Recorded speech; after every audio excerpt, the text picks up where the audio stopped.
Hello everyone, welcome to Sanjay Suman classes. आज हम लोग रेलवे ग्रुप डी 2018 का साइंस पेपर सॉल्व करेंगे।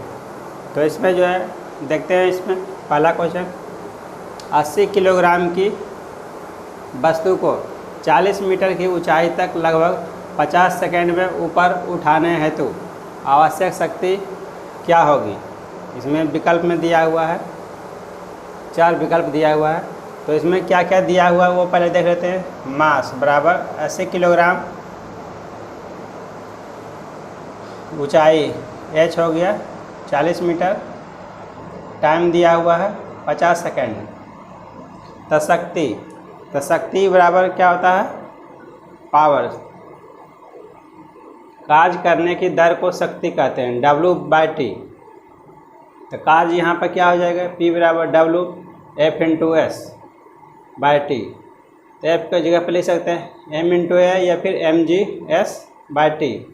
F की जगह पर वैल्यू M × A या फिर mg बैठाइए इसमें वैल्यू। तो यहाँ पर जो है mg का वैल्यू दिया हुआ है, m का वैल्यू 80 हो गया, मास हो गया 80, एक्सेलरेशन g का वैल्यू 10 होता है, और s हुआ यहाँ पर विस्थापन। तो यहाँ पर दिया हुआ हाइट h, कितना ऊंचाई तक उसमें उठा रहा है, ये हो गया 40 बाय टाइम, कितना टाइम में, टाइम दिया हुआ 50 सेकेंड। तो ये हो गया,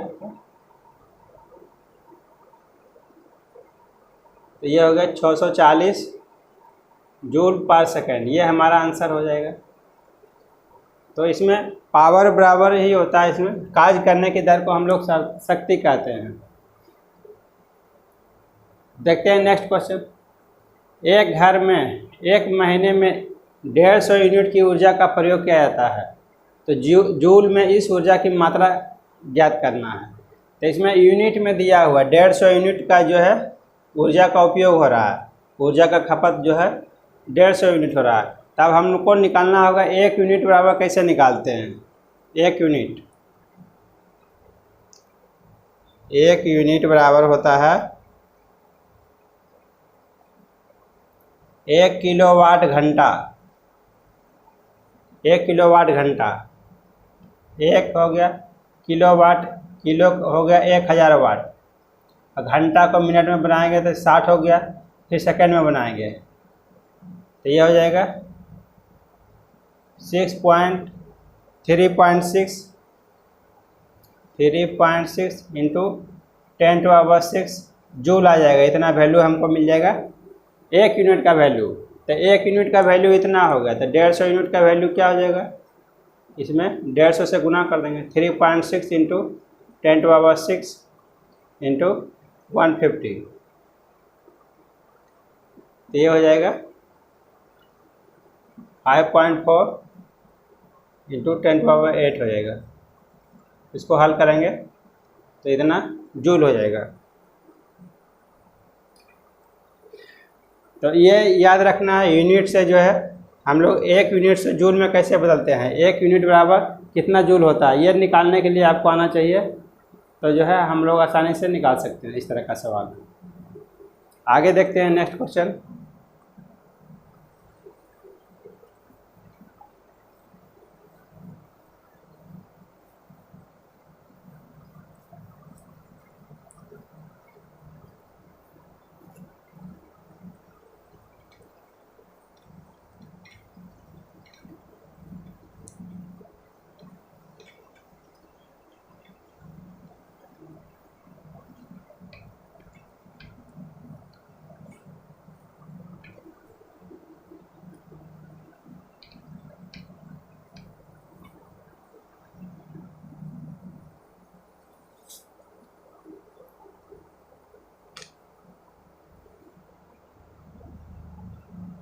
ये तीसरा क्वेश्चन है।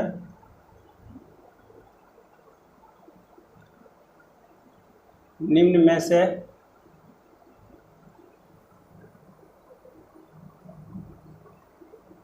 कौन सा तत्व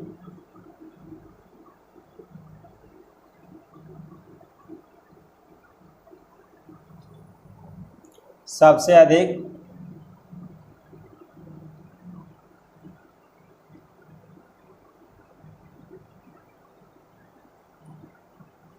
विद्युत ऋणात्मक है।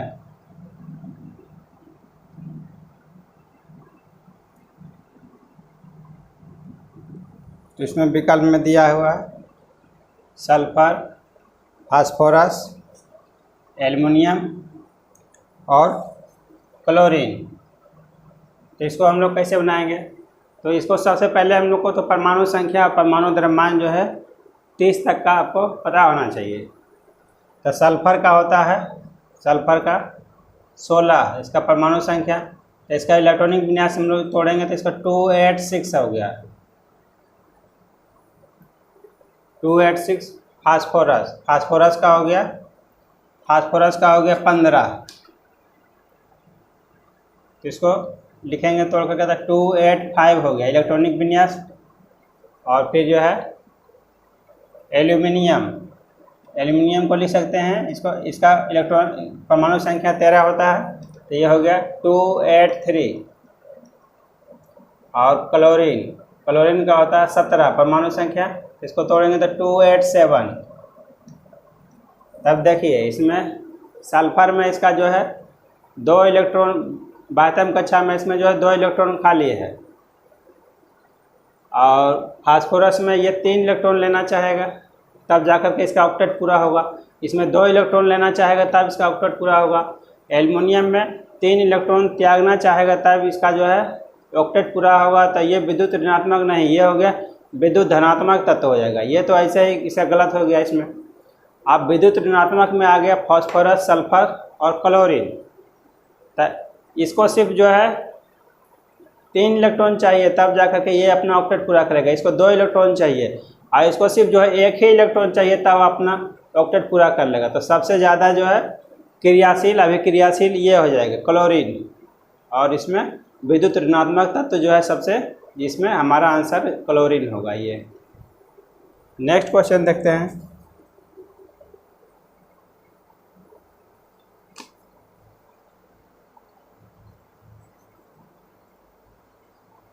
कैल्शियम हाइड्रोक्साइड के विलयन से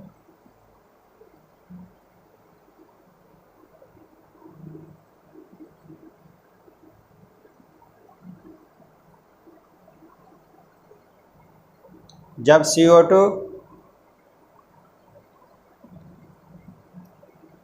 गुजरता है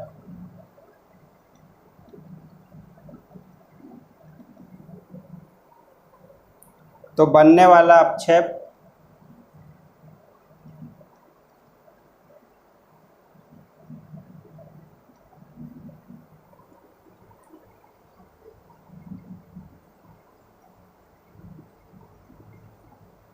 का रंग कैसा होगा?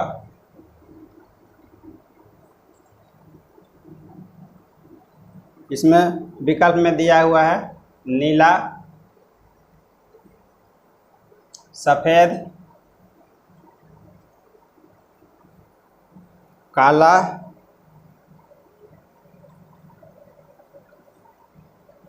और लास्ट में दिया हुआ स्लेटी।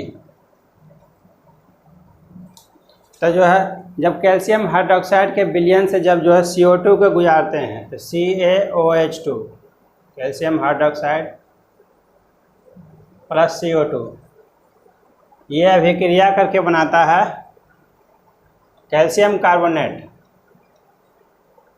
प्लस CO2, CO2 नहीं H2O, CaCO3 प्लस H2O। और जो है ये वाइट प्रेसिपिटेट, सफ़ेद रंग का अपक्षेप प्राप्त होता है इससे। तो यहाँ तो सिर्फ आपको कलर पूछा गया है। कैल्शियम हाइड्रोक्साइड के विलयन से जब CO2 को गुजारते हैं तो बनने वाला अपक्षेप का रंग कैसा होता है? सफ़ेद। और इसमें यह भी पूछा जा सकता है, इसमें पूछा जाता है कैल्शियम, जब कैल्शियम हाइड्रोक्साइड की अभिक्रिया कार्बन डाइऑक्साइड के साथ कराते हैं तो क्या बनता है? तो ये आपको याद रखना है कैल्शियम कार्बोनेट, यह भी इम्पोर्टेंट है। नेक्स्ट क्वेश्चन देखते हैं।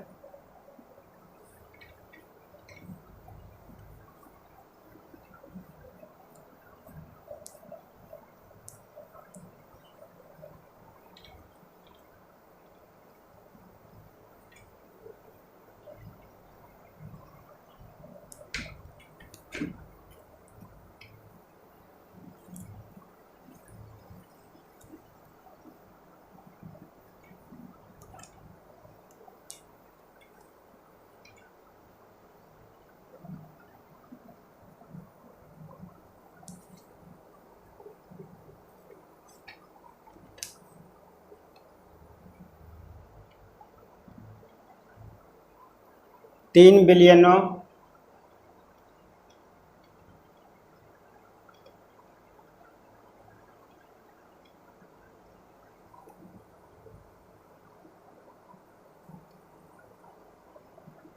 एक्स वाई जेड और जेड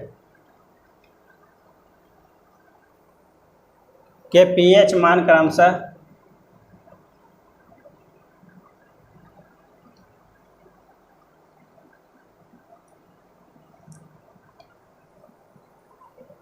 2, 11 और 7 है।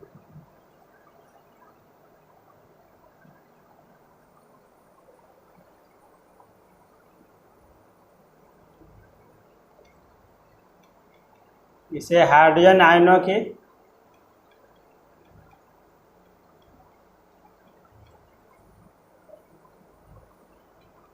की सांद्रता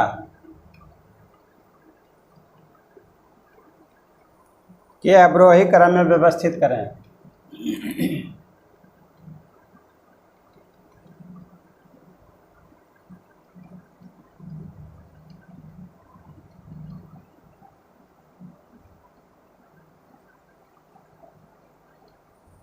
कह रहा है इसमें जो है 3 बिलियन दिया हुआ, 3 बिलियन का वैल्यू जो है एक्स वाई जेड 3 बिलियन है। सभी का पीएच वैल्यू दिया हुआ है, 2 दिया हुआ है, 11 दिया हुआ, 7 दिया हुआ।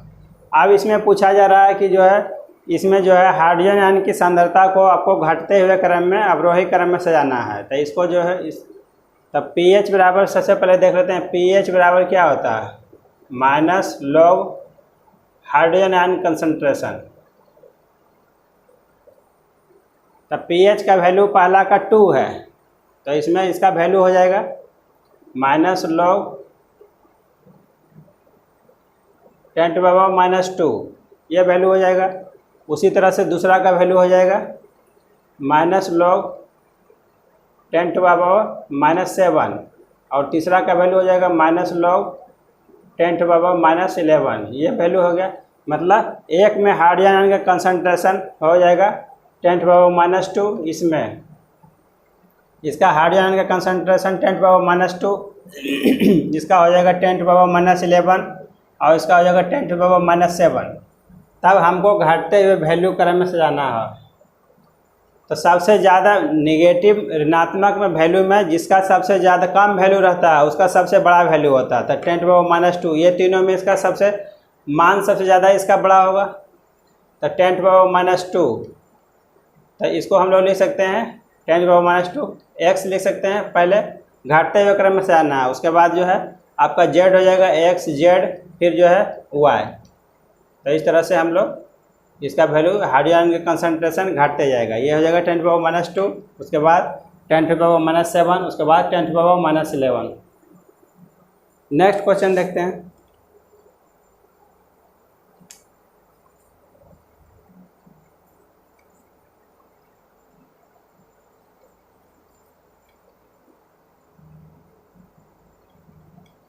जिस परमाणु की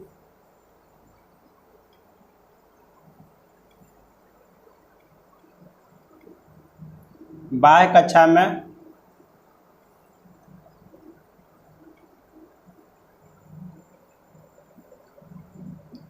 इलेक्ट्रॉनों की संख्या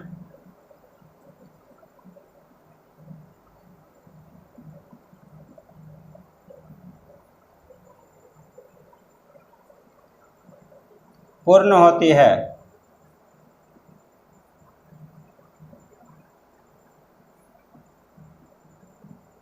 उसकी संयोजकता डैश होती है।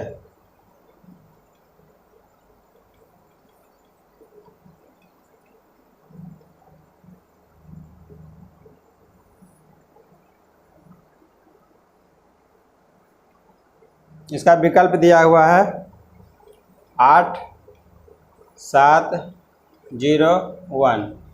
कह रहा है जिस परमाणु की बाह्यतम कक्षा में इलेक्ट्रॉनों की संख्या पूर्ण होती है तो उसमें जो है उसका संयोजकता क्या होगा। जैसे देख लीजिए इसका एक एग्जाम्पल, हीलियम का बाह्यतम कक्षा में 2 इलेक्ट्रॉन, तो ये तो इसका पूरा हो गया ऑक्टेट। इसका हीलियम। नियॉन, नियॉन का होता है 10, तो इसको लिखेंगे तो 2 8। तो इसका बाह्यतम कक्षा में कितना है? हीलियम, नियॉन, आर्गन, आर्गन का फिर 18 हो जाएगा। 2 8 8, मतलब जिसका बाह्यतम कक्षा पूरा है, ऑक्टेट उसका पूरा है, तो उसका संयोजकता क्या होगा? उसका संयोग करने वाला इलेक्ट्रॉन क्या होगा? कुछ भी नहीं होगा, 0 होगा। इसका आंसर हो जाएगा 0।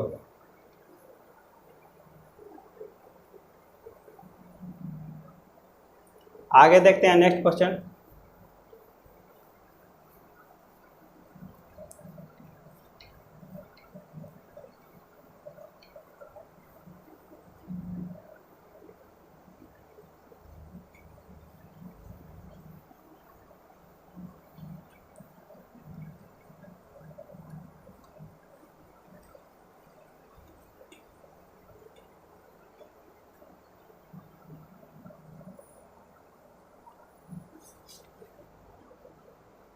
सेवंथ क्वेश्चन है, यदि 10 न्यूटन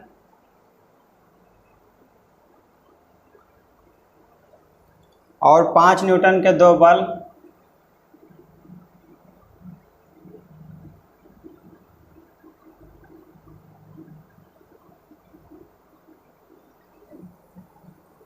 एक वस्तु पर एक ही दिशा में लगाए जाते हैं,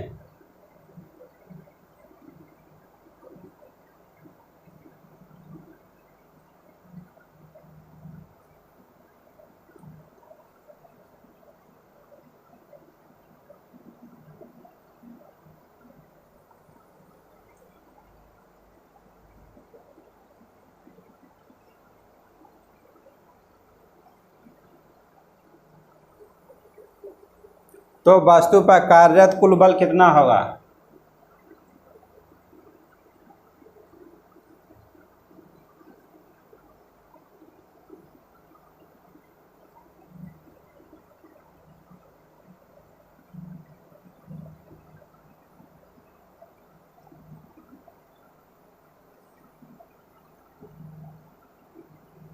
इसमें विकल्प है 50 न्यूटन, 15 न्यूटन, 25 न्यूटन और 10 न्यूटन। कह रहा है यदि 10 न्यूटन और 5 न्यूटन के दो बल एक वस्तु पर एक ही दिशा में लगाए जाते हैं तो वस्तु पर कार्यरत कुल बल कितना होगा? जैसे कोई एक वस्तु है, इस पर जो है 10 न्यूटन का भी बल लग रहा है और 5 न्यूटन का भी बल लग रहा है और दोनों एक ही दिशा में, तो इसमें जो है F बराबर बल जो है एक ही डायरेक्शन में और एक ही वस्तु पर लग रहा है, तो बल जो है इसमें एडिटिव होता है, बल का मान जो है जुड़ जाता है। F बराबर F1 प्लस F2, 10 प्लस 5 बराबर 15 न्यूटन हो जाएगा। ये हमारा आंसर 15 हो गया। और वही जो है 5 न्यूटन का बल जो है इस डायरेक्शन में लगता है और 10 न्यूटन का बल इस डायरेक्शन में, तो हम लोग इसमें इसको घटा देते हैं, 10 माइनस 5 बराबर हो जाएगा 5 न्यूटन हो जाएगा। आगे देखते हैं नेक्स्ट क्वेश्चन।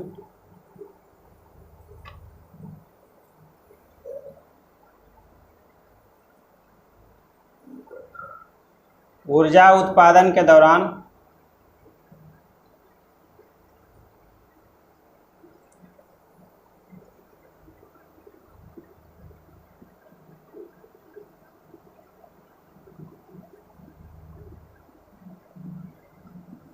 जब हमारी मांसपेशियों की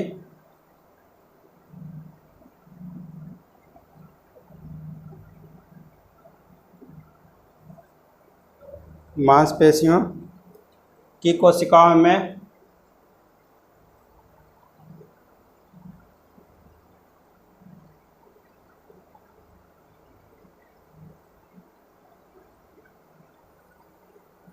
ऑक्सीजन की कमी होती है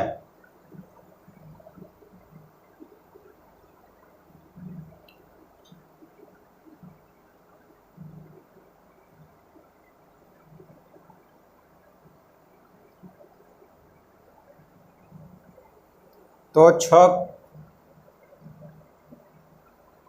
6 कार्बन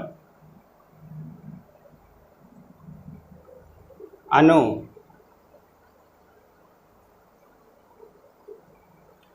डैश कार्बन अणु में परिवर्तित हो जाता है।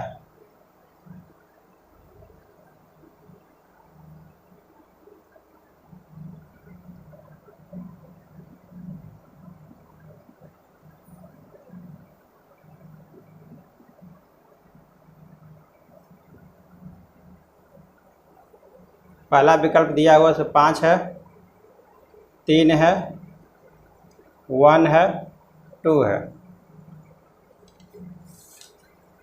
कह रहा है जब हम लोग का जो है एक्सरसाइज करते हैं उस स्थिति के दौरान, ऊर्जा उत्पादन के दौरान, जब हमारी मांसपेशियों की कोशिकाओं में ऑक्सीजन की कमी होती है तो 6 कार्बन अणु डैश कार्बन अणु में परिवर्तित हो जाता है। मतलब कह रहा 6 कार्बन अणु ग्लूकोज C6H12O6, ये ग्लूकोज जो है टूटता है। एक प्रीवियस क्लास में हम लोग इस तरह का सवाल देख चुके हैं। ग्लाइकोलाइसिस की प्रक्रिया के द्वारा ये टूटता है पायरुविक एसिड में, और ये जो है ये भी होता है ऑक्सीजन की अनुपस्थिति में, in absence of oxygen, oxygen की अनुपस्थिति में यह प्रक्रिया संपन्न होता है। और ये कहाँ पर होता है? साइटोप्लाज्म में। ये होता है साइटोप्लाज्म में ग्लाइकोलाइसिस की प्रक्रिया। तब ग्लूकोज से जो है पायरुविक एसिड बन रहा है। पायरुविक एसिड जो है ये माइटोकॉन्ड्रिया में इंटर करता है, माइटोकॉन्ड्रिया,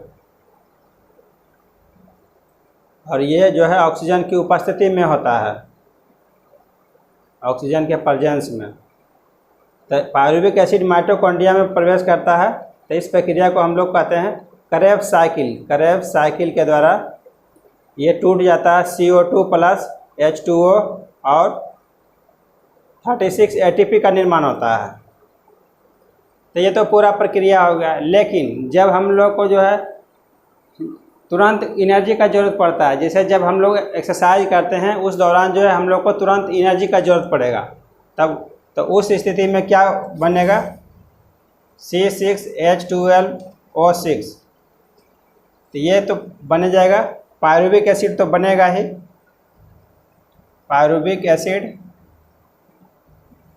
ये बनता है C3H4O3, और ये बदल जाता है लैक्टिक एसिड में, लैक्टिक एसिड।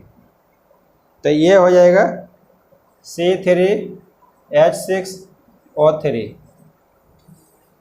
मतलब ग्लूकोज से जो है नॉर्मल स्थिति में, जब हम लोग श्वसन की प्रक्रिया नॉर्मल अवस्था में जब संपन्न होता है तो ग्लूकोज से पायरुविक एसिड बनता है, और पायरुविक एसिड से जो है CO2 plus H2O plus ATP का निर्माण होता है। लेकिन विशेष अवस्था में जब हम लोग एक्सरसाइज करते हैं उस दौरान जो है ये जो है ग्लूकोज जो है पायरुविक एसिड में बदलता है, पायरुविक एसिड जो है लैक्टिक एसिड में बदल जाता है। तो यही पूछा जा रहा है इसमें कौन सा है? तो C3, इसमें 3 कार्बन अणु होता है। इसका आंसर हमारा ये हो जाएगा। आगे देखते हैं नेक्स्ट क्वेश्चन।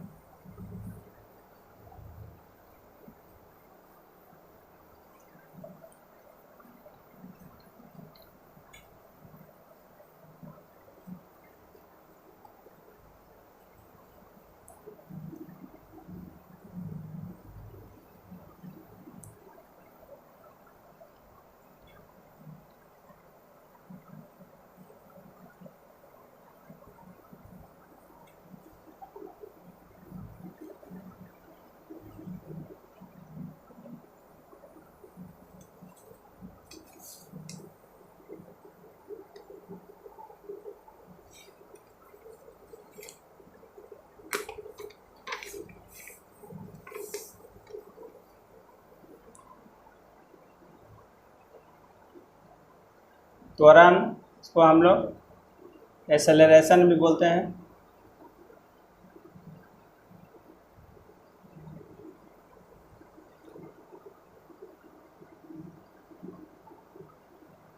बीमा होती है, इसका डायमेंशन पूछा जा रहा है।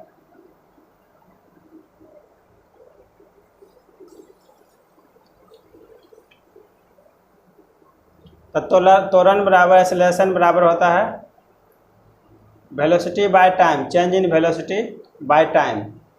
तो वेलोसिटी का बीमा क्या होता है? विस्थापन बाय समय। विस्थापन वेलोसिटी का हो जाएगा विस्थापन बाय समय। तो ये हो जाएगा L, इसको L से डिनोट करेंगे, इसको T से। तो ये हो जाएगा LT माइनस वन, वेलोसिटी का हो गया। तो ये LT माइनस वन और ये हो जाएगा T, टाइम का T हो जाएगा तो LT माइनस टू। तो ये जो है त्वरण का बीमा हो जाएगा LT माइनस टू। इसमें जो है विकल्प में कुछ नहीं दिया हुआ है, M का इसमें ज़रूरत नहीं है, मास इसमें नहीं है, तो जो है विकल्प में आपको सिर्फ जो है दिया जा सकता है M रहेगा तो M पर पावर 0, LT माइनस टू। इससे कोई दिक्कत नहीं है, M का वैल्यू वैसे भी 0, पावर 0 रहेगा तो 1 हो जाएगा इसमें। तो M का मतलब पावर 0, इसमें M नहीं है, मास नहीं है इसमें, ये बता रहा है इसमें मास नहीं है।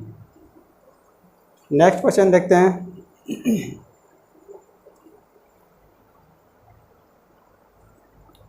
तीसरे आवर्त में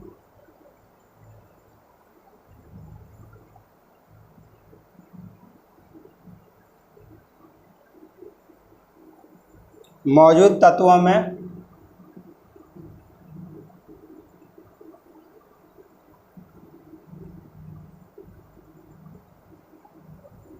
डैश कक्षाएं हैं।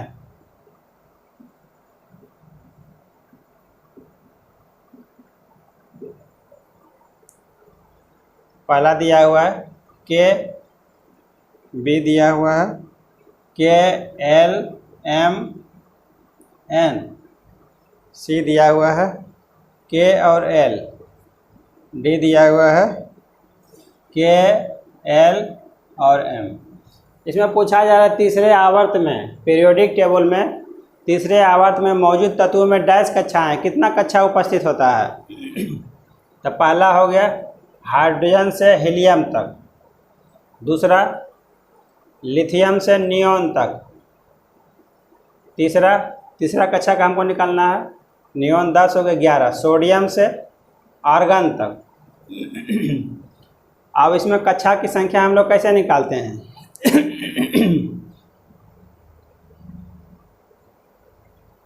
एक कक्षा में उपस्थित इलेक्ट्रॉनों की संख्या, कक्षा में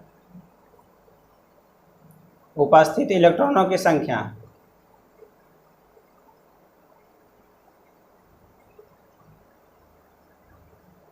इसके आधार पर हम लोग निकाल देंगे इलेक्ट्रॉनों की संख्या बराबर 2n²। फॉर्मूला से हम लोग निकालते हैं 2n²। जहाँ पहला कक्षा अगर हमको निकालना है फर्स्ट ऑर्बिट का तो हो जाएगा 2 × 1²। तो ये हो जाएगा पहला कक्षा में 2 इलेक्ट्रॉन होगा, दूसरा कक्षा में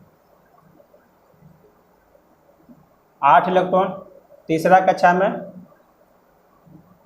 ये हो जाएगा 2 × 3² 18 इलेक्ट्रॉन।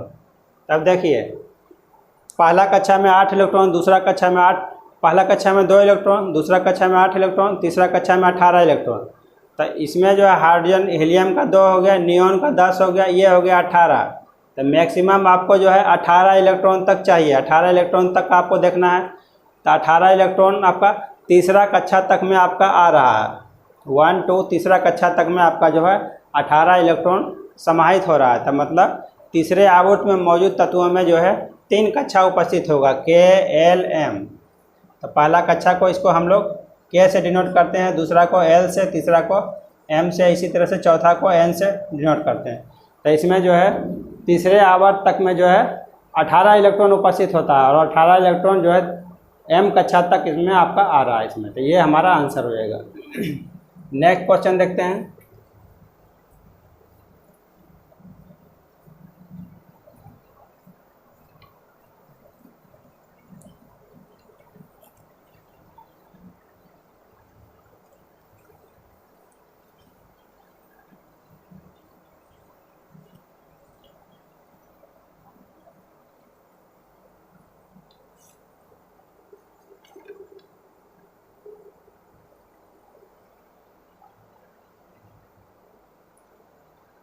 सोडियम से क्लोरीन की ओर जाने पर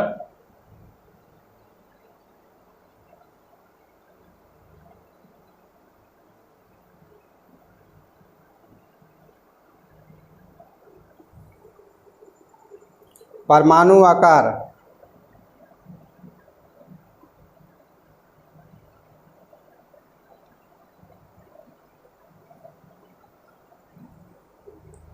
पहला घटता है,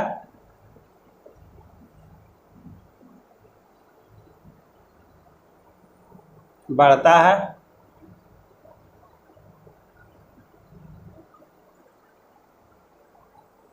समान रहता है,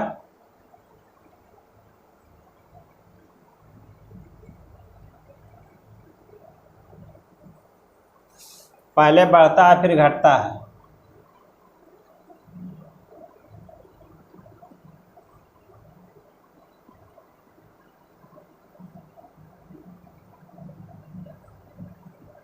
कह रहा है हम लोग पीरियोडिक टेबल में जब सोडियम से क्लोरीन की ओर जाएंगे तो hydrogen, helium, lithium, neon, sodium, argon. तो सोडियम यहीं पर आपको मिल जाएगा, ये हो गया 18, आर्गन का हो जाएगा 18 हो गया, इससे पहले क्लोरीन रहेगा तो सोडियम हो गया, सोडियम 11, मैग्नीशियम 12, एल्युमिनियम 13, इसी तरह से बढ़ेगा, आएगा आपको क्लोरीन तक, क्लोरीन 17 और आर्गन 18। तो जब हम लोग सोडियम से क्लोरीन की ओर जाएंगे तो इसमें देखिए 281, इसका 282 और इसका 283 और लास्ट में आ जाएगा आपका 288। तो हम लोग अगर ऑर्बिट में बनाएंगे तो पहला ऑर्बिट हो गया, दूसरा ऑर्बिट हो गया, तीसरा ऑर्बिट हो गया। तब पहला ऑर्बिट में 2 इलेक्ट्रॉन है, दूसरा ऑर्बिट में 8 इलेक्ट्रॉन है,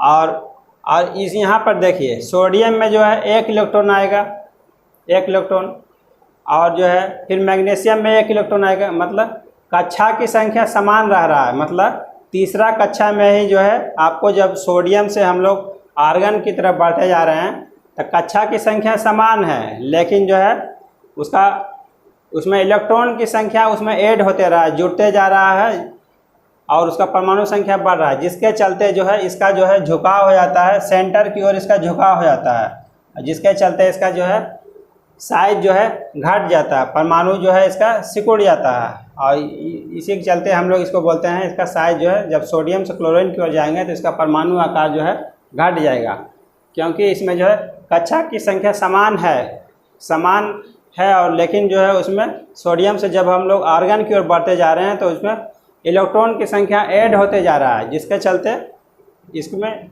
सेंटर की ओर इसका झुकाव हो जाता है, न्यूक्लियस की ओर, जिसके चलते इसका परमाणु आकार घट जाता है। एक और लास्ट क्वेश्चन देखते हैं।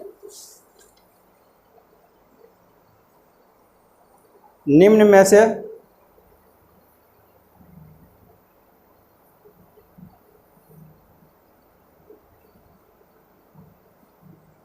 किस तत्व में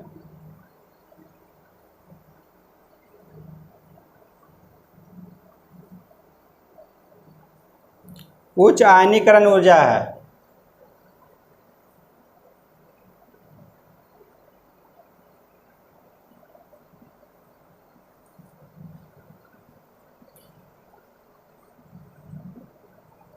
तो इसका सोडियम है, नियॉन, आर्गन, क्रिप्टॉन, हीलियम, इसमें बताना है आपको निम्न में से किस तत्व में उच्च आयोनाइजेशन एनर्जी। तो इसको हम लोग आयोनाइजेशन एनर्जी भी बोलते हैं, आयनीकरण ऊर्जा। तो किसी भी तत्व का जो है बाह्यतम कक्षा से जो कमज़ोर बंधन से जो बंधा रहता है, बाह्यतम कक्षा में जो इलेक्ट्रॉन उसके 1 इलेक्ट्रॉन बाहर निकालने की प्रक्रिया को ही हम लोग आयनाइजेशन एनर्जी या फिर आयनीकरण ऊर्जा कहते हैं। मतलब कोई भी तत्व का अगर बाह्यतम कक्षा में अगर उपस्थित इलेक्ट्रॉन होगा तो उसमें एक इलेक्ट्रॉन जो है बाहर निकालने की प्रक्रिया को ही हम लोग आयनाइजेशन एनर्जी कहते हैं। तो हीलियम में देखेंगे इसका जो है के सेल में ही रहेगा, 2 ही इलेक्ट्रॉन है। और पोटेशियम इसमें नियॉन में आएंगे तो नियॉन में दूसरा सेल में आपको मिल जाएगा नियॉन। हीलियम हो गया 2, नियॉन 2, 8, आर्गन 2, 8, 8, इस तरह से। तो पहला जो है पहला कक्षा में जो रहता है इलेक्ट्रॉन रहता है तो वो जो है न्यूक्लियस से जो है मजबूती के साथ मजबूत बंधन के द्वारा बंधा रहता है। उसको निकालना जो है उसके लिए बहुत एनर्जी का ज़रूरत पड़ता है उसको निकालने के लिए। और दूसरा कक्षा में जो रहता है उसको हम लोग आसानी से निकाल सकते हैं। फिर तीसरा कक्षा में रहता है उसको और हम आसानी से निकाल सकते हैं। तो सबसे ज़्यादा मजबूत जो रहता है पहला कक्षा में जो उपस्थित इलेक्ट्रॉन रहता है वो इलेक्ट्रॉन बाहर निकालने के लिए हमको बहुत एनर्जी खर्च करना पड़ेगा। तो पहला का आयनाइजेशन एनर्जी इसमें हो जाएगा हीलियम। हीलियम का आयनाइजेशन एनर्जी का वैल्यू सबसे ज़्यादा होगा। उसके बाद अगर पूछा जाएगा तो आपका हीलियम के बाद फिर नियॉन का हो जाएगा, आर्गन का हो जाएगा। इस तरह से हमारा वैल्यू आएगा। इस तरह से हम लोगों ने सॉल्व किया। अब आगे हम लोग देखेंगे नेक्स्ट क्लास में। Thank you for watching.